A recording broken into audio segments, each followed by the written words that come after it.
I have some clients that are still on a 2016 version of QuickBooks Desktop because they don't want to move to an online cloud version. And there's different perks with having a more on-prem solution, meaning all of the data you have is hosted on your server or your laptop. And you even see it in the ERP world. There's ERP solutions that are cloud only. There's ones that are hybrid. There's ones that offer just strictly on-prem or just cloud as well. I'm Christy Barber. I'm a small and medium-sized business specialist. Today we're going to talk about cloud-based solutions and what that looks like as you're evaluating possibly moving to a cloud-based software. Cloud-based solution is something that lives in the cloud. And while we think of that as the puffy white clouds in the sky, it's basically just data living on a server somewhere else. It's no longer living on your laptop or a server that might be inside your business. It is whatever the application you have purchased, your data is living out there and it's calculating it for you. It's bringing it all together in the format that you need it to. So when it comes to SaaS, which is software as a service, that is your cloud. That means it's hosted in the cloud.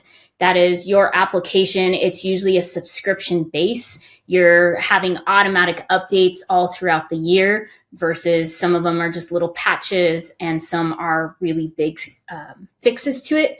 We're starting to move away from more of the on-prem solution, which you've probably seen in the finance world of QuickBooks as desktop version, meaning you bought the software one time, you probably spent $200, $500 on it, and then you didn't really have to update it until it no longer wanted to do updates for you, or you kind of have nursed it along. I have some clients that are still on a 2016 version of QuickBooks Desktop because they don't want to move to an online cloud version. And there's different perks with having a more on-prem solution, meaning all of the data you have is hosted on your server or your laptop. You've made the purchase one time. You're not on this subscription model, which is kind of the trend with everything that we buy today. I feel like there's always a membership for something or a subscription to something. And it's just making sure that you're having to take care of any maintenance that might be with the application. You have to do the updates yourself. You may have to schedule those versus when you're in the cloud, those updates are coming to you automatically. So with cloud services kind of being the hot topic with everything, I mean, the UK was the first country to decide that QuickBooks on-prem which is QuickBooks Desktop, no longer would be an option for customers to use. And they're pushing them to this cloud version, which is the QuickBooks Online. And that way it's guaranteed income for them. You have to pay every month. It's $15 sometimes at the lowest side. On the higher side, you're $100+ per month per user. And with them, it's this guaranteed revenue share versus the on-prem. You paid one time and they hope that you would buy the software again when an update came in another year or a couple of years. And so there's just this hot topic of moving to it. And a lot of times vendors will push you towards that. And maybe that's not the best fit for you today. It might be that having something that's more local on-prem where you're controlling where the data is, the solution gives you the opportunity to purchase it just this one-time type fee.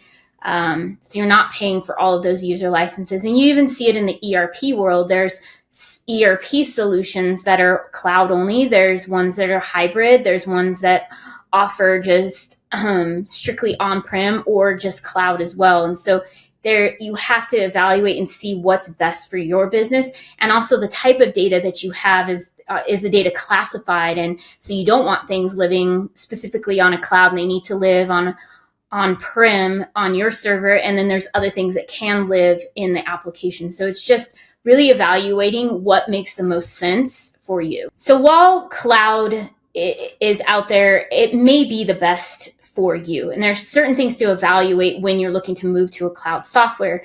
Those top 3 things that I look at and I have my clients look at when they're going through this evaluation are costing structure. With an online, it is that membership basis. How much do you need to budget per month and also per year and for the duration of the software? You also need to look at the security. How is the cloud software, how are they managing security on that? What parameters do they have in place to protect your data and making sure that it doesn't get compromised. And then lastly, looking at the automatic updates. How are those updates coming in? And if you've customized any of your data, how do those updates come and maybe help those customizations and not make them go away? So with everything, there's always trends out there. There's a lot of noise coming from, hey, cloud's the only way to go. Or you get the other side, hey, on-prem is the only way to go because you want to own your data. And while both of those are good, the biggest thing is deciding what's best for you. And that is one thing that when you're working with me and as we're going through this process, we're really evaluating what is best. We're sifting through all the noise out there, all the opinions that vendors have, the opinions that maybe people in your own networking circle have, and really narrowing it down to what is your business today? Where do you want it to be in the future? And how does cloud versus on-prem fit into that solution? With cloud pricing, a lot of times you like to think of it as, hey, this is cheaper. The vendor will kind of tell you sometimes it's cheaper. And we can all be kind of set into that. When you go to the website, you look at the pricing of the software, they always show you the per month cost. Oh, it's just $9 a month. Don't worry. But then when you look at that, hey, 12 times 9, that's a little bit more that I'm spending, and then times that by how many users may be spending on it. And it gets to a much larger number than what it could be.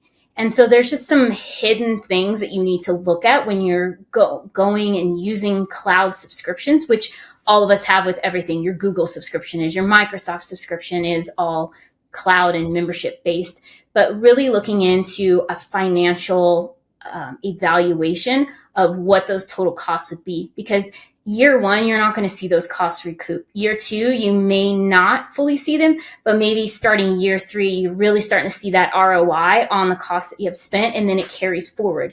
And there's a couple of things to just keep in mind with that, as well as when you go to capitalize those costs. Because it is a SaaS solution, you can capitalize certain parts of it, but not as much as if you were having an on-prem, because you're capitalizing a lot of the equipment that you're going to be able to use as well. One of the key things is we really need to dig into the contracts that these SaaS agreements have. There can be sneaky language in there. There can be language in there that you may not fully understand. And while all solutions and companies, they want to be fair, they're always going to gear towards their interest more so than your interest. And you want to be able to have somebody that can read that over with you, and then also have your legal team read it over as well. Good example is I was currently working with a client this week on it, and we're going through our fourth round of red lines with the vendor on these, because there's some hidden language in there with the pricing structure of, hey, well, you know what? After year one, your price increased 7%. And we're like, wait, 7%?